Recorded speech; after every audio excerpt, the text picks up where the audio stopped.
तो दोस्तों सब्सक्राइब कीजिए हमारा चैनल करियर पॉइंट और लेटेस्ट वीडियो नोटिफिकेशन के लिए बेल आइकन को दबाएं। कैसे हैं आप सब। स्वागत है आप सबका आपके अपने यूट्यूब चैनल करियर पॉइंट पर। आज का टॉपिक है अभी हमारा गति के नियम। चलिए अभी करते हैं स्टार्ट। उससे पहले हमारे दो छोटे छोटे टॉपिक हैं भाई। एक तो है एक समान वृत्तीय गति और एक है मोशन ड्यू टू ग्रेविटी, यानी गुरुत्वाकर्षण के कारण, गुरुत्व के कारण गति। देखिए भाई, पहला टॉपिक क्या है, एक समान वृत्तीय गति। क्या होता है जब क्या है कोई भी वस्तु क्या होती है किसी ऐसे वक्र के चारों ओर चक्कर लगा रही है जो कि एक बंद आकृति है भी, तो वो क्या करेगी, हर एक पॉइंट पर अपनी क्या करेगी, दिशा बदलती है। हर पॉइंट पर अपनी, हर कॉर्नर पर क्या बदलेगी, अपनी दिशा। जब ये कॉर्नर्स की संख्या क्या होती है, बहुत ज्यादा हो जाए तो वो क्या बन जाता है, हमारा एक वृत्त। ये तो हमारा मैथ का टॉपिक है, इतनी डीप में नहीं जाएंगे, हमें सिर्फ इतना पता होना चाहिए। जब एक वस्तु वक्र यानी वृत्तीय पथ पर गति करती है तो उसकी गति क्या है, हर बिंदु पर बदलती है। यहां से यहां जाना चाहिए था सीधा, लेकिन इस तरफ हुआ। अगर इस पॉइंट की बात की जाए तो यहां जाना चाहिए था, यहां चेंज हुई, तो हर बिंदु पे बदलती है। तो ये क्या है, त्वरित गति का उदाहरण है। सबसे पहले तो ये किसका उदाहरण है, याद रखना आपको, त्वरित गति का। ये कैसी गति है, त्वरित गति है। जब एक वस्तु वृत्तीय रास्ते पर एक समान चाल से चलती है तो उस गति को क्या कहते हैं, एक समान वृत्तीय गति कहते हैं भी। गति कैसी होगी, एक समान वृत्तीय गति। अगर उदाहरण पूछा जाए तो किसका, ये त्वरित गति का, और है क्या ये, एक समान वृत्तीय गति। अब पूछ लेता है कई बार भी, एक एथलीट है, वो एक वर्ताकार पथ पर चाल बतानी होती है उसकी। जब उसका क्या है, एक वर्ताकार पथ है जिसकी क्या है भाई, त्रिज्या कितनी है, 5 सेंटीमीटर है, 5 मीटर है सॉरी। और कितना समय लेता है वो, 5 सेकंड का समय लेता है। तो ये बताइए वो उसकी चाल कितनी होगी, यानी उसकी गति बतानी होती है। तो उसके लिए एक फार्मूला है, v is equal to 2πr/t। v is equal to 2πr/t। यहाँ 2πr/t क्या है भाई, देखिए यहां से चला गया वो, तो यहां से वापिस आने में उसने क्या किया, किसको पूरा किया, वृत्त की परिधि को। उसने क्या किया, कितना चक्कर लगाया उसने, वृत्त की परिधि। समय कितना लिया, 5 सेकंड। तो वृत्त की परिधि बटे में समय, और उसका डायरेक्ट यानी परिधि का क्या है, 2πr/t। तो क्या बनेगी, 2 गुणा 22 बटे 7 गुणा 5 बटे 5, ये आ जाएगी इसकी भी।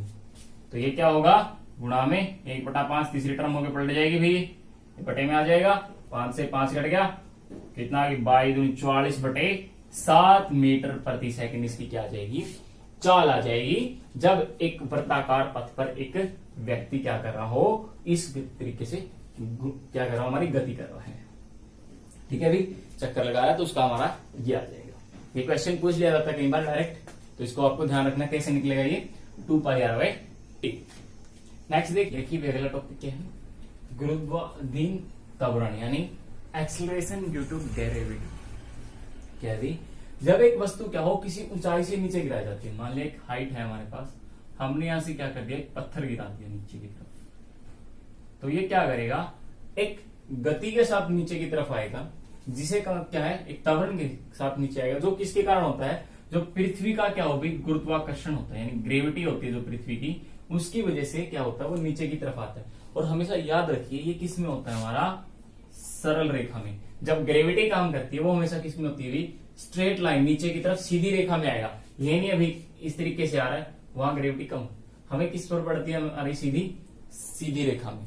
जैसे हमारी अगर वक्र है तो वक्र होने के बाद जितनी टाइम वक्र है, यहां तक तो हमारा क्या, जो बाह्य बल जिससे हमने फेंका उसकी वजह से है।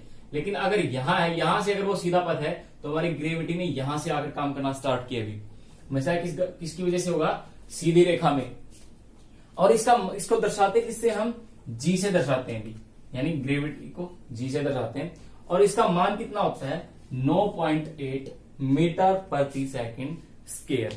अब यहां पर एक क्वेश्चन आता है, बच्चे क्वेश्चन करते हैं कि भाई एक पत्थर छोटा है, एक पत्थर बड़ा है, दोनों को समान ऊंचाई से फेंका जाता है। ये क्वेश्चन कई बार कॉम्पिटिटिव एग्जाम में भी आ जाता है। तो ये बताइए उनमें से पहले कौन आएगा जमीन पर, और बच्चों का आंसर क्या होता है, जो बड़ा पत्थर है वो आएगा। नहीं भाई, वो क्या होंगे, दोनों समान समय पर नीचे आएंगे। क्यों, क्योंकि वो किसकी वजह से गति कर रहे हैं, उनकी गति क्या है, ये है, उनका त्वरण हमेशा क्या रहेगा, 9.8 मीटर प्रति सेकंड के। इस पर किसी चीज का कोई फर्क नहीं है, यानी इसके भार का कोई फर्क नहीं पड़ेगा। ये क्या है 9.8 मीटर प्रति सेकंड स्क्वायर ही रहेगा। अब क्या होता है कई बार इसका ये पूछता है भाई, अब इसमें एक थोड़ा सा कंफ्यूजन ये है, जो हमारी ग्रेविटी है वो क्या है, कई जगह पे जैसे अर्थ के सेंटर में वहां पे कम है, वहां पे तो 0 है। और क्या है भाई, जो हमारे ध्रुव हैं, पोल्स हैं, वहां पर भी है। तो वहां पर क्या है भाई, वहां पर ये अलग हो जाता है, वहां पे अलग अलग इफेक्ट होंगे फिर इसके। मतलब ये डिपेंड किस पे कर रहा है, हमारा ग्रेविटी पे डिपेंड कर रहा है। लेकिन आपको समझना बस इतना आपके डीप का नहीं है, कंपिटेटिव एग्जाम में इतना नहीं पूछा भाई ध्रुवों पर क्या इफेक्ट होगा अगर दो पत्थरों, आपसे सीधा क्वेश्चन किया जाता है अगर एक का भार इतना है, दूसरी का भार इतना है, को समान ऊंचाई से गिरा जाता है, तो उनमें से पहले कौन नीचे आएगा। तो आपका आंसर क्या होना चाहिए, दोनों समान समय पर क्या होंगी, नीचे आएंगी। क्यों, क्योंकि ग्रेविटी क्या है, दोनों में समान काम कर रही है। अगर ग्रेविटी इफेक्ट आ रहा है भी तो वो हमारा अलग तरीके से आएगा उसका, वो आपके कम्पिटेटिव एग्जाम्स में नहीं आता, वो बस वैसे थोड़ी सी जानकारी के लिए बता दें। यहाँ इस पर ग्रेविटी का इफेक्ट होता है, वो भी थोड़ा बहुत होता है। वो क्या होता है, जब क्या होता है, किसकी वजह से नेग्लेक्ट हो जाता है, वो भी क्योंकि अर्थ का जो हमारा साइज है वो बड़ा है, अर्थ का साइज है वो बड़ा है, और जिसकी वजह से हमारी ग्रेविटी चेंज हो रही है उसका हाइट पर बहुत कम इफेक्ट होता है, उस हाइट का, जैसे जैसे हम ऊपर जा रहे हैं। लेकिन वो क्या है, अर्थ के साइज के रिस्पेक्ट में क्या है, नगण्य, यानी नेग्लिजिबल है, इसलिए हम उसको भी नहीं लेते। बस आपको ये समझना 9.8 मीटर प्रति सेकंड स्क्वायर ही रहेगा कहीं पे भी हो, और ये क्वेश्चन कई बार आता है। इस पर एक क्वेश्चन देखिए, इस पर एक क्वेश्चन देखते हैं न्यूमेरिकल, उसके बाद आपको इजीली समझ में आएगा। देखिए न्यूमेरिकल, देखिए भाई ये क्वेश्चन आपके ग्रेविटी वाला, क्या कहा, एक पत्थर को 50 मीटर की ऊंचाई से गिराया जाता है। हमारा क्या है भाई, स्टोन है, हमने क्या किया, इसको 50 मीटर की ऊंचाई से नीचे फेंक दिया, ये हमारा स्टोन, यह स्वतंत्र रूप से गिरा, यानी फ्रीली फॉल। क्या है, फ्री फॉल हो रहा। फ्री फॉल का मतलब क्या है, किसकी वजह से है भाई, इसका जो एक्सेलरेशन है वो किसकी वजह से है, ग्रेविटी की वजह से है। जब आपको ये स्वतंत्र रूप से लिखा मिले या फ्री फॉल लिखा मिले तो आपका क्या है, उसका मतलब ये किसकी वजह से मूव कर रहा है, ग्रेविटी की वजह से है, बाह्य कोई बल नहीं काम कर रहा है इस पर। उसके बाद क्या है, हमें क्या निकालना, पहला 2 सेकंड में तय की दूरी। मतलब क्या कहा भाई, जब गिरा तो 2 सेकंड में इसने कितनी दूरी तय की। ओके, अब हमारे पास क्या क्या चीजें देखिए, पहला तो है हाइट, जो ये हमें क्या दे रखी है, एच, कितनी है भाई, 50 मीटर। चलिए, उसके बाद क्या है, स्वतंत्र रूप से गिर रहा है। स्वतंत्र रूप से गिरने का मतलब क्या है, एक्सेलरेशन किसकी वजह से, इसकी ग्रेविटी, और 9.8 मीटर प्रति सेकंड। अब देखिए जो ग्रेविटी होती है वो नीचे की तरफ खींच रही है, इसको नीचे की तरफ खींच रहा है, तो क्या है, किसका साइन होता है भाई, माइनस की साइन है, क्योंकि नीचे की तरफ काम कर रहा है, इसके अपोजिट काम कर रहा है, तो क्या हो गया 9.8 मीटर प्रति सेकंड स्क्वायर। अब हमें निकालना क्या है, सबसे पहला 2 सेकंड में तय की गई दूरी, यानी एस। सबसे पहले क्या निकालना है, हमें एस निकालना है। तो एस कैसे निकालेंगे वो देखिए एक बार। अब इसका क्या है भाई, y इज इक्वल टू, हमारा क्या है, फार्मूला था हमारे पास, s is equal to UT plus half AT square. ये था हमारे पास UT plus half AT square. अच्छा एक चीज और, इनिशियल वेलोसिटी कितनी है इसकी, 0। इनिशियल वेलोसिटी कितनी है, 0, और फाइनल हमें निकाल लेंगे बाद में। अब देखिए एस का मान तो हमें निकालना है, कितनी तय की, यू कितना है 0, टाइम 0 है, ये भी टाइम कितना है 2 सेकेंड, प्लस हाफ, एक्सेलरेशन कितनी है अभी 9.8 यानी बटे में 10, माइनस का गुणा में टी स्क्वायर, टी कितना है अभी 2 सेकेंड, यानी 2 दूनी 4, यहां से ये कट गया 2, तो कितना आ गया भाई 9.98 गुणा 2/10, तो कितना होगा 16, और 9 दूनी 18 और 1 19/2, लेकिन किसका, माइनस का। तो कितने नीचे आया भाई 19.6 सेंटीमीटर, यानी ऊपर से कितनी दूरी तय कर ली इसने भाई 19.6 सेंटीमीटर। ये क्या आ गया, यहां से 2 सेकंड में आ जाएगा, माइनस का, क्योंकि लेंथ क्या कभी माइनस की नहीं होती, इसलिए क्या आ जाएगा 19.6 सेंटीमीटर इसकी क्या आ जाएगी, लेंथ आ जाएगी, मतलब इतनी दूरी करता है। उसके बाद क्या है भाई, हमें पृथ्वी पर पहुंचने में वेग, पृथ्वी में पहुंचने में वेग। अब इसको बताना हमने भाई, यहां से यहां तक आने में जो इसकी v है, यानी फाइनल वेलोसिटी कितनी बन गई। अब देखते हैं फाइनल वेलोसिटी के लिए भी। अब देखिए जो ये है, ये पूरी कितनी तय करी इसने, अब ये पूरी डिस्टेंस तय की है ना इसने, तो एस का मान क्या हो गया हमारा यहां से, जो इसकी हाइट है 50 मीटर। उसके बाद इनिशियल क्या है अभी हमारी 0, फाइनल हमें निकालनी है। चौथी चीज क्या दे रखी है हमें, एक्सेलरेशन माइनस का 9.8 मीटर प्रति सेकंड स्क्वायर। तो निकालिए फार्मूला। अब तीसरा फार्मूला कौन सा था अभी हमारा, v square minus you square बराबर है 2as, ये था हमारे पास। अब यू स्क्वायर तो हमें वैल्यू रखो सबकी, ये तो हमें निकालना है भाई, यू स्क्वायर तो 0 हो जाएगा, is equal to 2 into S, A कितना है अभी हमारा माइनस का 9.8 यानी बटे में 10 आ जाएगा, और गुणा में एस कितनी है अभी हमारी 50, एक 0 से एक 0 कट गई, तो कितनी आ गई भी 2 गुणा 98 गुणा 5, ये आ जाएगी हमारी इसकी भाई इनिशियल वेलोसिटी आ जाएगी। इसको गुणा कर लीजिए और अंडर रूट निकाल लीजिएगा, इसका क्या आ जाएगा, इसका आंसर आ जाएगा भाई। अच्छा भी देखिए इसमें एक चीज और आएगी, हमारी जो हाइट है वो किसकी है, माइनस की है। क्यों, क्योंकि माइनस का आएगा, डाउन की तरफ आ रहा है तो हाइट माइनस की होगी, हाँ माइनस का आएगा भी, क्योंकि अगर ये अकेला माइनस रहा तो ये तो अंडर रूट में माइनस चला आएगा, और वो तो हमारी क्या होगी, इमेजिनरी नंबर बन जाएगा भाई, उसका तो हम अंडर रूट निकाल ही नहीं सकते। तो ये क्या होगा, प्लस का आएगा भाई, सॉरी, तो किसका हो जाएगा माइनस माइनस प्लस का, तो 9 गुणा 980 आ जाएगा हमारा अंडर रूट में, अंडर रूट 980, और इसकी वैल्यू निकालेंगे समथिंग 9.6 आएगी भाई, हाँ 9.6, क्योंकि नाम 81 और हाँ समथिंग इतना ही आएगा भाई, 9.6 मीटर प्रति सेकंड स्क्वायर। नियर बाई ये आ जाएगी इसकी वेलोसिटी, जब हम क्या कर रहे हैं इसका इस तरीके से। 3 सेकंड बाद वेग। अब क्या कहा अभी हमें वेग बताना है, पहले वाले में तो हमने वेलोसिटी लगाई थी तो कौन सा लग गया था, ut plus half AT square वाला लग गया था। अब हमें सिर्फ क्या बताना वेग, तो वेग के लिए क्या करोगे, v is equal to u plus AT, v is equal to u plus AT, ये आ गया हमारा। तो इसमें हम क्या रखेंगे भाई, इनके मान रख देंगे सबके, हाँ ये आ जाएगा u क्या हमें निकालना है भाई, a इनिशियल 0 है, तो a का मान कितना होगा माइनस का 9.8 और a का मान 3, तो इसकी गुणा कर देंगे, हमारा क्या आ जाएगा 20 का 3 सेकंड बाद इसका आंसर आ जाएगा। ये था भाई हमारा ग्रेविटी वाला। तो टॉपिक दिख रहे हैं आपकी स्क्रीन पर, आपको लिख एक तो जड़ता एक बल, ये दोनों इंटरेस्टिंग चीज है, पहले पढ़ देंगे बारे में होता गया। जड़ता किसी वस्तु की स्थिरता और एक समान रहने की गति की अवस्था में बने रहने की प्रवृत्ति यानी गुण को ही क्या कहा जाए, जड़ता कहा गया।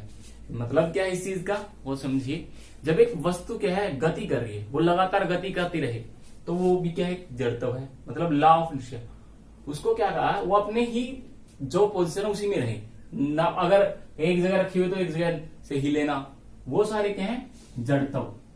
हम भाषा में कहते हैं तो जड़ता हो गया, जड़ हो रहा है बंदा तो न हिलडुल नहीं रहा, तो उसको क्या बोलते हैं, जड़ता का नियम है।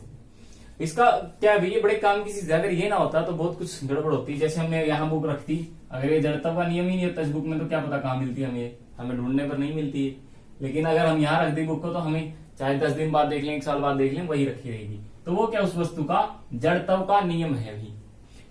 अब इसकी वजह से क्या है, अब क्या होता है उसके बाद बल। जड़त्व के नियम का क्या है भी, किसी वस्तु की स्थिरता बनी रहे, वही क्या उसका जड़त्व का नियम है। अगर गति करे तो गति करती रहे, अगर रुकी हुई है तो रुकी ही रहे। अब क्या होता है, किसी वस्तु की खींचना धकेलना आदि क्या है, जैसे हमने किसी वस्तु को खींच दिया, धकेल दिया, या फिर क्या उसको उठा लिया, वो सारे क्या हमारे किसके काम आते हैं भी, वो सारा क्या हमारा बल है। अब इसका दूसरा क्या है, अगर आपको इसकी प्रॉपर डेफिनेशन याद रखनी है, किसी वस्तु के जड़त्व को खत्म करने के लिए किया गया कार्य क्या होता है, जड़त्व। क्या जड़त्व को खत्म करने के लिए क्या किया जाता है, बल। अगर कोई वस्तु स्थिरता में है, अगर हमने उसको क्या किया, खींच लिया।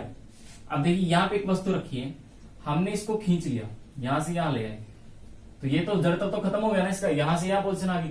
अब ये खींचना ही क्या था, बल था। तो क्या किया हमने, इसके जड़त्व को खत्म करने के लिए वस्तु के जड़त्व को खत्म करना ही क्या है, बल है एक किस्म से। ये आपको समझाने के लिए है। जब वस्तु का जड़त्व, अगर मान लिया एक वस्तु गति कर रही है, उसको हमने क्या कर दिया, रोक दिया। यहां से एक वस्तु चलती हुई आ रही है, हमने इसको क्या कर दिया, रोक दिया। जैसे गेंद का उदाहरण ले लीजिए, क्या करता है एक खिलाड़ी, क्या करता है एक बॉल को फेंकता है, अगर वो उसको कोई रोकेगा तो क्या है, बाउंड्री लाइन के बाहर चली जाएगी। और उसको रोकने के लिए क्या करता है, जिसको हम क्या बोलते हैं हिंदी में क्षेत्र रक्षक, यानी जो हमारे फील्डर होते हैं वो क्या करता है, उसको रोकता है। वो भी क्या करता है, उसके ऊपर बल लगाता है। इसी तरीके से वो सारे क्या हमारे बल के प्रकार हैं। अब बल के फायदे देखिए क्या क्या होते हैं। देखिए भाई बल क्या फायदे, पहला वस्तु के आकार और स्थिति में बदल सकता है। क्या कर सकता है भाई, वस्तु का आकार और स्थिति। स्थिति हमने बता दिया आपको, आकार कैसे बदल सकता है, अगर कोई वस्तु क्या है, जैसे हमारा एक बॉक्स है वो इस टाइप से है, अगर हम उसको बल लगाते हैं तो वो क्या कर देता है, सिकुड़ जाएगा, इस तरीके से टूट जाएगा बीच में से। वो क्या करेगा, बल की वजह से क्या है, उसका आकार या स्थिति में क्या करते हुए बदल सकता है। दूसरा, वस्तु की गति को प्रभावित कर सकता है। एग्जाम्पल अभी दिया था मैंने थोड़ी देर पहले भी, अगर एक क्या है वस्तु गति में है, उसको क्या करते हैं हम, फोर्स लगा दे तो वो क्या कर देगी, कर जाएगी, रुक जाएगी। जो ब्रेक है वो भी किस पर काम करता है, बल पर ही काम करता है। फ्रिक्शन बल जो हमारा क्या है, घर्षण है, वो भी क्या एक बल है।